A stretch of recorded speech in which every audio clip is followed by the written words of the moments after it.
जय हिंद दोस्तों। आज की इस वीडियो में हम लोग क्लास 10th के प्रश्नावली 4.3 को हल करना सीखेंगे। ये आपका पार्ट 3 वीडियो है। इस वीडियो में हम लोग क्वेश्चन नंबर 9 से 11 तक के प्रश्नों को हल करना सीखेंगे। तो चलिए देखते हैं 9 नंबर क्वेश्चन। 9 नंबर क्वेश्चन बोल रहा है, दो पानी के नल एक साथ एक हौज को 9.3/8 घंटा में भर सकते हैं। ठीक है, दो पानी के नल है, एक हौज है, उसको भरने में कितना समय ले रहे हैं? 9.3/8 घंटे ले रहे हैं। ठीक है, अब बड़े व्यास वाले नल हौज को भरने में कम व्यास वाले नल से 10 घंटा कम समय लेता है। ठीक है, तो प्रत्येक द्वारा अलग अलग से हौज को भरने के समय ज्ञात करना है। तो देखिए मैं आपको समझाता हूँ।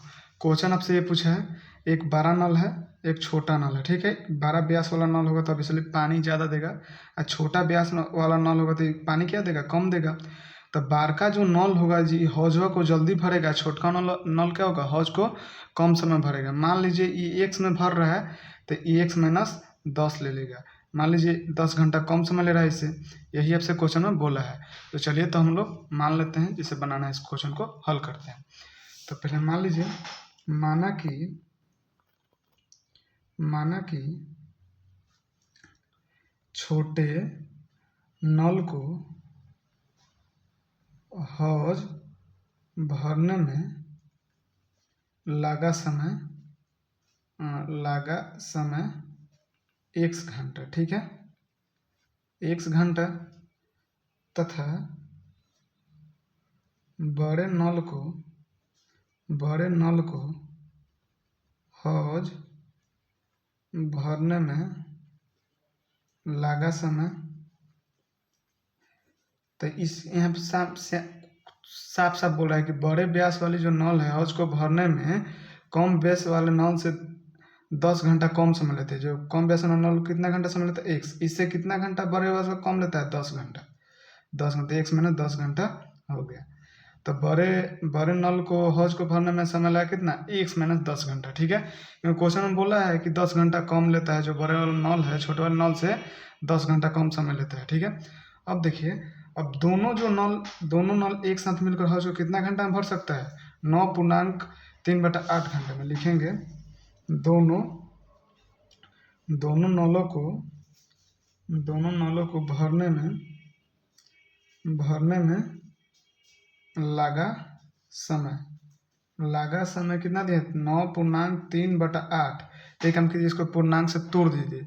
9 है 72 और 3 जोड़िएगा तो कितना? 75। 75/8 घंटा लग रहा है। ठीक है, जब दोनों नल जो है एक साथ चल रहा है, वो हौज को कितना घंटा में भर रहा है? 75/8 घंटा में। ठीक है, तो मान लीजिए यहाँ देखिएगा, यहाँ पे 2 घंटा में एक जो नल है एक हौज को भर देता है। ठीक है, 2 घंटा में एक जो नल, देखिए 2 घंटा में एक नल जो है हौज को भर देता है, तो पूछ दीजिएगा 1 घंटा में कितना हौज को भरेगा? तो आधा ना भरेगा, 1/2 भाग। तो उसी प्रकार यहाँ पे देखिएगा कि एक घंटे में छोटे नल के द्वारा भरा गया भाग, तो क्या हो जाएगा? भरा गया भाग 1/x हो जाएगा। 1 घंटा में जब छोटा नल को भरने में कितना से घंटा लग रहा है? 1 घंटा लग रहा है, x घंटा लग रहा है। तो 1 घंटा में छोटे नल के द्वारा भरा गया भाग कितना होगा? 1/x होगा। अब देखिए, बड़े नल के द्वारा 1 घंटा में देखिएगा, 1 घंटा में बड़े नल के द्वारा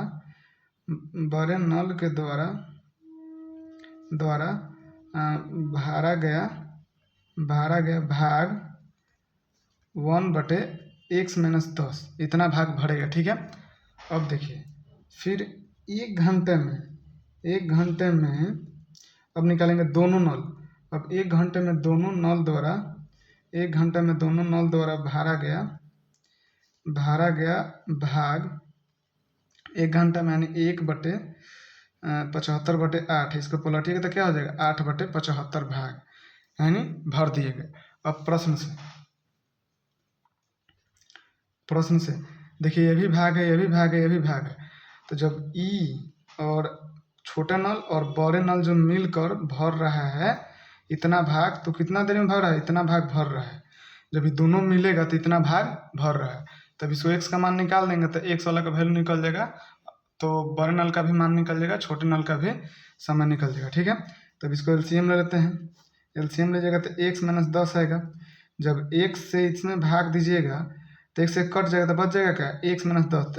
1 में x माइनस 10 से गुना किया तो x माइनस 10 आएगा प्लस, और जब 10x से x माइनस 10x से इसमें भाग दीजिएगा टोटल में तो ये कट जाएगा तो बच जाएगा, कहते हैं x हो जाएगा बटे 8/75 हो जाएगा। ठीक है, अब देखिए, अब ऊपर पर एगो x मिलकर 2x माइनस 10 हो जाएगा, 2x माइनस 10 हो जाएगा, और नीचे गुना कीजिएगा तो x स्क्वायर माइनस 10x हो जाएगा इक्वल 8/75 हो जाएगा। ठीक है, 8/75 8/75 हो जाएगा। अब इसको आगे देखते हैं। अब इसको एक काम कीजिए, इसको तिरिया गुना कर दे, तिरछा तिरछे गुना कर देते, इसमें लिखिए 2x माइनस 10 गुने इधर 75 हो जाएगा बराबर 8 गुने x स्क्वायर माइनस 10x हो जाएगा। ठीक है, अब यहाँ पे देखिए 75 दूनी के 150x हो जाएगा, अब 75 में 10 से कुछ जाएगा माइनस 750 हो जाएगा बराबर यहाँ पे 8x स्क्वायर हो जाएगा और माइनस 80x हो जाएगा। तो एक काम कीजिए, इसको इधर रखिए, इधर रखिए, इसको है RHS को इधर रखिए और LHS को इधर रखिए, 150x माइनस 750। अब एक काम कीजिए, इधर वाला को इधर ले माइनस, यानी 8x स्क्वायर माइनस 80x, ये प्लस में देता रह माइनस में हो जाएगा, ये माइनस में देता रह प्लस में हो जाएगा। ठीक है, इक्वल 0 हो जाएगा। अब यहाँ 8x स्क्वायर 80 और 150 जोड़िएगा तो 230x हो जाएगा प्लस 750 हो जाएगा इक्वल 0। अब यहाँ से काम कीजिए, 2 कॉमन है तो 2 कॉमन यानी 4x स्क्वायर बचेगा यहाँ पे, 2 एकम 2, 2 छः 12 और 2 5 10, यहाँ पे 115 बच जाएगा। ठीक है, 2 एकम 2 फिर 2 एकम 2 यानी 115 x प्लस इसमें 2 से भाग दीजिए, यानी कॉमन लीजिएगा तो क्या 2 3 6 2 7 14 2 50 यानी 375 बराबर 0 हो जाएगा। ठीक है, ये 2 गुना में तो उधर क्या होगा, भाग में हो जाएगा, यानी 4x square minus 115x plus 375 बराबर 0/2। तो 0 में किसी भी संख्या से भाग दीजिएगा तो क्या आएगा, 0 आएगा, यानी यहाँ पे 4x स्क्वायर 115x प्लस 375 बराबर 0। अब एक काम कीजिए, इसमें गुना कीजिए, यानी 375 गुने 4, तो 375 में 4 से गुना तो 1500 आ जाएगा। 1500 को ऐसे तोड़ना है कि गुना करने पर हमको 1500 पूर्णा चाहिए, जोड़ने या घटाने पर कितना पूर्णा चाहिए, 115। तो इसको सिंपल तोड़ सकते, 100 गुने 15 तोड़ सकते हैं, जोड़िएगा तो 115 हो जा रहा है, गुना कीजिएगा तो 1500 हो जाएगा। ठीक है, तो यहाँ पर रखिए, यानी 4x square minus 100x minus 15x plus 375 equal 0। तो इसमें 4x कॉमन है, यानी 4x कॉमन है तो इसमें x बचेगा, और 25 चौके 100 यानी 25 हो जाएगा, माइनस इसमें से माइनस 15 कॉमन लीजिए तो x माइनस यहाँ पे 15 से इसमें भाग दीजिए, कितना मतलब कटेगा 25 मतलब 25 बचेगा इक्वल 0। अब यहाँ भी x माइनस है, यहाँ भी x माइनस 25 है, तो दोनों में कॉमन क्या है, x माइनस 25 है, तो x माइनस 25 को कॉमन लीजिए, x माइनस 25 कॉमन लीजिए तो बच जाएगा क्या 4x माइनस 15 इक्वल 0। अब एक बार इसके बराबर 0 रखिए, एक बार इसके बराबर 0 रखिए। ठीक है, तो x माइनस 25 बराबर 0 और एक 4x माइनस 15 बराबर 0, तो x बराबर क्या मिला 25 मिला। ठीक है, और यहाँ पे 4x बराबर क्या मिला 15, यानी x बराबर 15/4। तो समझने की जरूरत है, एगो मिला है आपको x बराबर 25 मिला है और x बराबर एगो क्या मिला 15/4। तो छोटे नल को भरने में कितना समय लगा, देखिए माने क्या है, छोटे नल को भरने में लगा समय कितना माने है, 1 घंटा, तथा बड़े नल को भरने में लगा समय कितना माने हैं, x माइनस 10, यही ना घंटा माने हैं। चलिए यहाँ पे घंटा रखिए, तो आपको रफ करके समझा जा रहा है, ये x का मान ये नहीं होगा, ये होगा, ये बता रहे हैं कि ये क्यों नहीं होगा। ठीक है, तो यहाँ पे देखिएगा, तो x बराबर क्या रखिए 15/4, तो छोटे नल इतना घंटा में भर रहा है।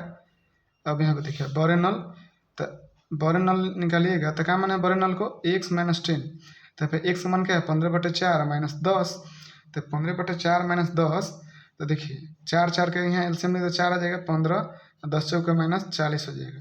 अब 40 में से 15 घटाइएगा तो कितना बचेगा, -25 बचेगा, -25/4। तो समय ऋणात्मक होता है, नहीं, तो इसलिए x का मान 15/4 संभव नहीं है।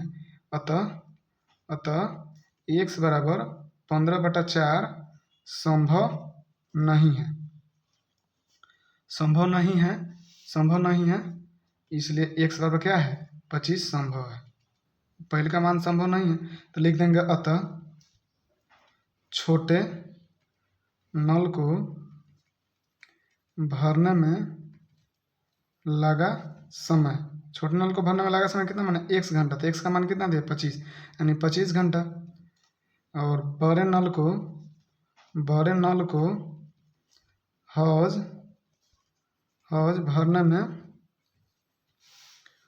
भरने में लगा समय, हौज भरने में लगा समय क्या माने x माने 10 घंटा माने, तो x का मान कितना है 25 में से 10 घटेगा तो कितना आ जाएगा आपका 15 घंटा में भर देगा। 25 घंटा में छोटा नल भरेगा, 12 नल 15 घंटा में भरेगा। ठीक है, यहाँ पे हौज भरना लिखिएगा, हौज। ठीक है, अब मिलते हैं हम लोग, अब चलते हैं क्वेश्चन नंबर 10 नंबर पर। ठीक है, चलिए तो हम लोग क्वेश्चन नंबर 10 को हल करना सीखते हैं। देखिए क्वेश्चन नंबर 10 बोल रहा है कि मैसूर और बेंगलोर के बीच के 132 किलोमीटर यात्रा करने में एक एक्सप्रेस गाड़ी सवारी गाड़ी से 1 घंटा कम समय लेती है। ठीक है, एगो एक्सप्रेस गाड़ी है और एगो सवारी गाड़ी है, और किसके बीच में यात्रा करना है, मैसूर और बेंगलोर के बीच में, जो कुल दूरी कितना है 132 किलोमीटर। ठीक है, अब आगे पढ़िए क्वेश्चन में क्या बोलते हैं। यदि एक्सप्रेस रेलगाड़ी की औसत चाल सवारी गाड़ी की औसत चाल से 11 किलोमीटर प्रति घंटा अधिक हो तो दोनों रेलगाड़ी की औसत चाल ज्ञात करें। तो पहले कुल दूरी लिखिएगा, कुल दूरी क्या दिया है, कुल दूरी कितना दिया है 132 किलोमीटर प्रति घंटा। ठीक है, तो मान लीजिए माना कि सवारी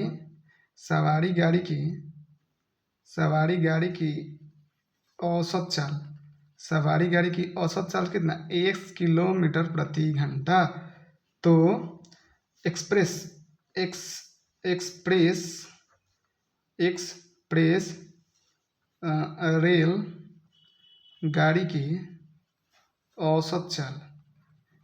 रेल गाड़ी की औसत चाल क्या दिया है, बोला है कि एक्सप्रेस रेलगाड़ी की औसत चाल सवारी गाड़ी की औसत चाल से 11 किलोमीटर अधिक है, यानी 11 किलोमीटर प्रति घंटा अधिक है, यानी सवारी गाड़ी से कितना अधिक है 11 किलोमीटर प्रति घंटा अधिक है।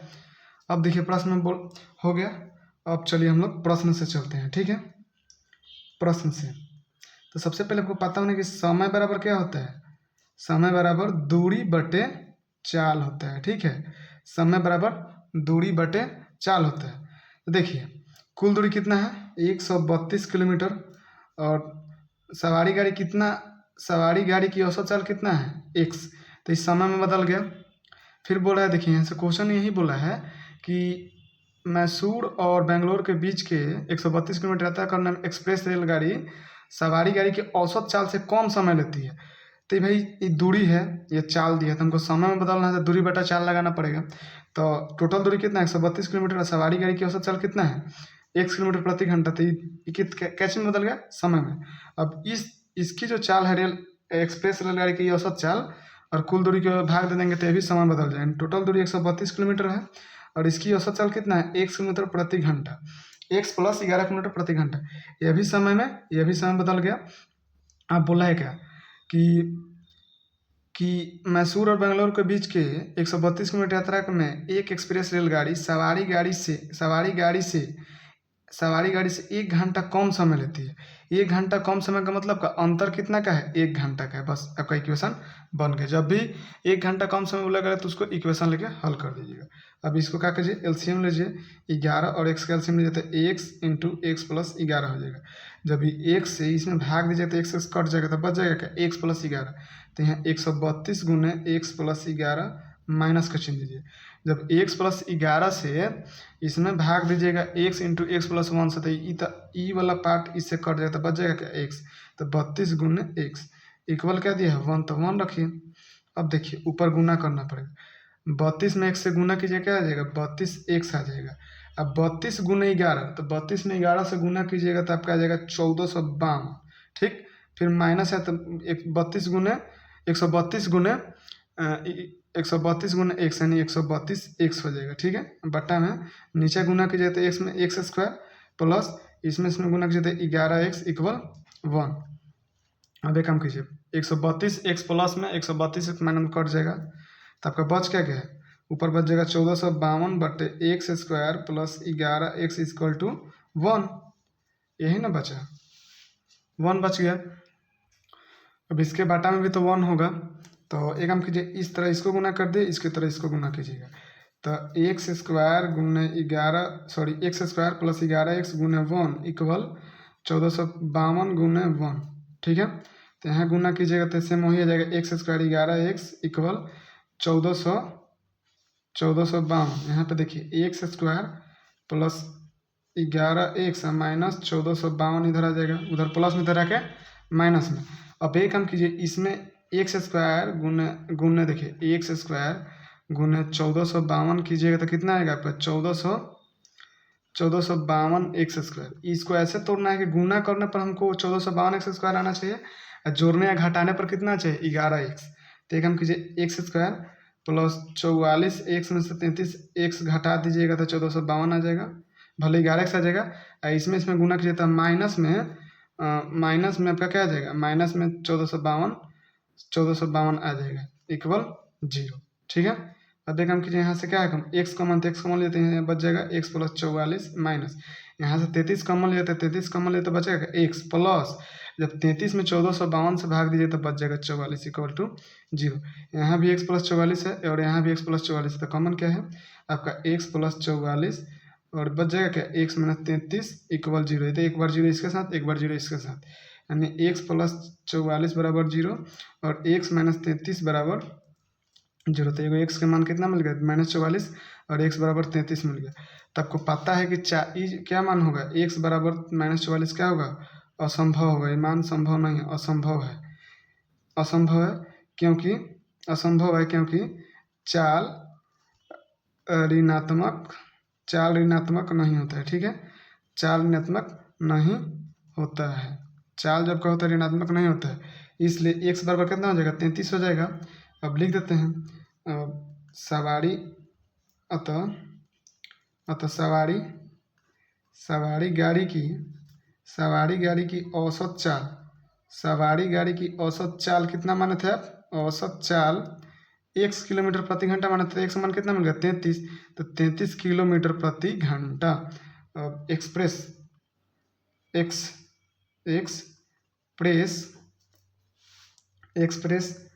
रेलगाड़ी की औसत चाल अब औसत चाल इसका क्या था, एक्स प्लस 11 किलोमीटर प्रति घंटा, ठीक है। तो एक्स का मान कितना है 33 प्लस 11 जोड़िएगा तो कितना आ जाएगा 44 किलोमीटर प्रति घंटा आ जाएगा। ठीक है, 44 किलोमीटर प्रति घंटा। अब हम लोग चलते हैं क्वेश्चन नंबर 11 को हल करते हैं। देखिए 11 नंबर क्वेश्चन बोल रहा है कि दो वर्गों के क्षेत्रफलों का योग कितना है 468 मीटर स्क्वायर है। यदि उनके परिमापों का अंतर 24 मीटर हो तो दोनों वर्गों की भुजाएं ज्ञात कीजिए। हम लोग को क्या करना है, दोनों वर्गों की भुजाएं ज्ञात करना है। तो सबसे पहले माना कि बड़े वर्ग की भुजा कितना मान लिया आप, मान लो x मीटर, तथा छोटे वर्ग की भुजा इक्वल y मीटर मान लो। अब देखिए प्रश्न से बोल रहा है, प्रश्न से दो वर्गों के क्षेत्रफलों का योग, तो पहले लिखेंगे वर्ग का क्षेत्रफल क्या होता है, वर्ग का क्षेत्रफल जो होता है भुजा का स्क्वायर। ठीक है, तो बोल रहा है कि दो वर्गों का क्षेत्रफल, दो वर्गों के क्वेश्चन में बोल रहा है, देखिए क्वेश्चन में बोल रहा है दो वर्गों के क्षेत्रफलों का योग कितना है 468 मीटर स्क्वायर है। तो दो वर्ग, तो वर्ग का क्षेत्रफल, पहले वर्ग का क्षेत्र, बड़े वर्ग का क्षेत्रफल कितना हो जाएगा एक्स स्क्वायर हो जाएगा, और छोटे वाले वर्ग का क्षेत्रफल कितना हो जाएगा वाई स्क्वायर हो जाएगा। ठीक है, तो दोनों के वर्गों के क्षेत्रफलों का योग कितना है 468 मीटर। इसको क्या मान लीजिए इक्वेशन 1। फिर प्रश्न से बोल रहा है पुनः प्रश्न से फिर बोला है कि यदि उनके परिमापों का अंतर, तो वर्ग का लिखेंगे, वर्ग का परिमाप, वर्ग का जो परिमाप क्या होता है 4 गुने भुजा होता है। ठीक है, 4 गुने भुजा, 4 गुने भुजा होता है वर्ग का परिमाप। वर्ग का परिमाप क्या होता है 4 गुने भुजा होता है, 4 गुने भुजा। तो बोल रहा है कि यदि उनके परिमापों का अंतर, तो बड़े वर्ग का परिमाप क्या हो जाएगा 4x हो जाएगा, और छोटे वर्ग का परिमाप क्या हो जाएगा 4y हो जाएगा। अभी दोनों बीच का अंतर कितना दिया है 24 मीटर। अब इसको क्या करिए, इसमें 4 4 कॉमन, तो 4 कॉमन लीजिए, तो x माइनस वाई इक्वल कितना बचेगा 24। अब देखिए 4 से कट जाएगा, 4 छके 24, यानी एक्स माइनस वाई कितना मिल गया 6। तो x बराबर 6 प्लस वाई कर दीजिए। ठीक है, माइनस में धरा के प्लस में, इसको क्या मान लीजिए इक्वेशन 2, इक्वेशन 2। अब देखिए समीकरण एक में x बराबर 6 प्लस वाई रखने पर, ठीक है, समीकरण एक में 6 प्लस वाई रख दीजिएगा तो इसका मान निकलेगा y का। अब y का मान निकलेगा तो इसमें धर देते x का मान, तो यही आपको छोटा और बड़ी भुजा का मान मिल जाएगा। तो समीकरण एक क्या है, एक्स का स्क्वायर प्लस वाई का स्क्वायर इक्वल 468। तो एक्स का स्क्वायर, एक्स जगह क्या दिया एक्स प्लस वाई रखना, एक्स का क्या रखना है 6 प्लस वाई, यानी 6 प्लस वाई का whole square plus Y square equal 468। ठीक है, अब a प्लस बी का होल स्क्वायर क्या होता है, a प्लस बी का फार्मूला होता है होल स्क्वायर का A square plus B square plus 2ab।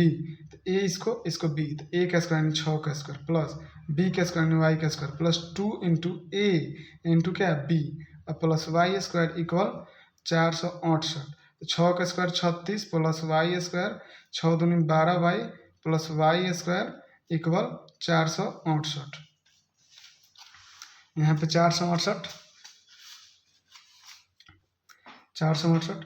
अब एक काम कीजिए वाई स्क्वायर तो क्या होगा 2y² plus 12y plus 36 equal 468। ठीक है, अब एक काम कीजिए यहाँ पे 2y² प्लस 12y प्लस 36, इधर प्लस में तो इधर क्या हो जाएगा माइनस में 468 इक्वल 0। अब 2y² प्लस 12y, अब देखिए यहाँ पे देखिएगा 468 में से 36 घटेगा तो कितना बच जाएगा -432। ठीक है, 432, 32 से 36 जोड़ेगा तो 468, 32 से 36 कितना होता है 68 होता है, तो बच जाएगा कितना -432 बचेगा इक्वल 0।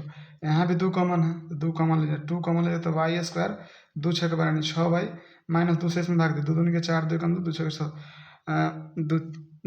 2 6 के 12 इक्वल 0। गुना कीजिएगा तो फिर इस रूप में आ जाएगा। अब एक काम कीजिए 2 गुना में तो क्या हो जाएगा भाग में, यानी y² plus 6y minus 216 equal 0/2। कोई भी 0 में किसी भी संख्या से भाग दीजिए क्या आएगा 0 आएगा, 0 में जिस संख्या से भाग कीजिएगा 0 आएगा, यानी y² 6y माइनस 216 इक्वल 0। अब एक काम कीजिए 216 को ऐसे तोड़ना है ना, -216 को गुना करने पर क्या आना चाहिए, गुना करने पर -216, और जोड़ने और घटाने पर कितना आना चाहिए प्लस 6y। तो y² 18y में से 12y घटेगा तो 6y जगह -216 इक्वल 0। तो देखिए -18 गुने 12 सॉरी 18 गुने -12 कीजिएगा तब -216 आएगा, और 18 में से 12 घटेगा तो 6 आ जाएगा, तो ये होगा। अब यहाँ भी y है, यहाँ भी, तो y कॉमन लीजिए तो y प्लस यहाँ पे क्या बचेगा 18 माइनस यहाँ 12, तो 12 कॉमन लीजिए, यहाँ बचेगा y और प्लस हो जाएगा, ताकि प्लस। अब 12 में 216 से भाग दीजिए कितना मतलब 18 मतलब में कट जाएगा इक्वल 0। अब देखिए यहाँ से इसमें गुना कीजिएगा तो -12y हो जाएगा, -12 गुना 18 कीजिएगा तो -216। अब यहाँ पे देखिए 18 भी कॉमन है, y प्लस 18 इसमें भी, y प्लस 18 भी यहाँ पे, तो कॉमन क्या है y प्लस 18 कॉमन लीजिएगा तो बच जाएगा क्या, इधर y बचेगा, इधर -12 इक्वल 0। तो एक बार 0 y प्लस 18 के साथ, यानी y प्लस 18 के साथ, और एक बार 0 y -12 के साथ, तो y बराबर कितना मिल गया एगो -18 आ जाएगा, ये 18 क्या है प्लस में तो इधर क्या माइनस में हो जाएगा, तो y बराबर -18, एक y बराबर माइनस में तो इधर क्या प्लस में हो जाएगा, यानी y बराबर 12। ठीक है, तो ये माइनस जो 18 है क्या है असंभव होगा, -18 असंभव है, क्योंकि भुजा की लंबाई लंबाई ऋणात्मक नहीं होता है। ठीक है, भुजा की जो लंबाई होता है ऋणात्मक नहीं होता है, इसलिए y बराबर जो 12 होगा क्या होगा, संभव होगा। y का मान कितना मिल गया 12, y नहीं -18 नहीं संभव होगा क्योंकि भुजा का मान ऋणात्मक नहीं होता है। तो अब लिखेंगे समीकरण 1 से। तो समीकरण 1 बराबर क्या था, x इक्वल 6 + y था। y का मान कितना मिल गया 12, यानी 6 में 12 जोड़िएगा तो x का मान में कितना मिल गया 18। तो लिखेंगे अतः बड़े वर्ग की भुजा क्या माना था x, यानी 18 मीटर हो जाएगा। और छोटे वर्ग की भुजा, अब क्या माना था, छोटे वर्ग की भुजा y मीटर, तो y का मान कितना है 12 मीटर हो जाएगा। यही आपका आंसर हो जाएगा। मिलते हैं हम लोग नेक्स्ट वीडियो में, तब तक के लिए जय हिंद।